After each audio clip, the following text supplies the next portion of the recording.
அவளோடு பொறி உண்டு அதிரசங்கள் உண்டு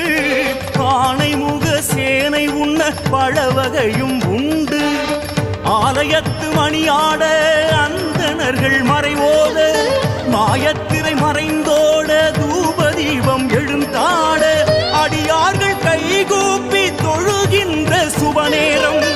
அலைமகளும் கலைமகளும் கைகோர்த்து வரக்கூடும் அபிஷேகம் அலங்காரம் அருள் சேர்த்து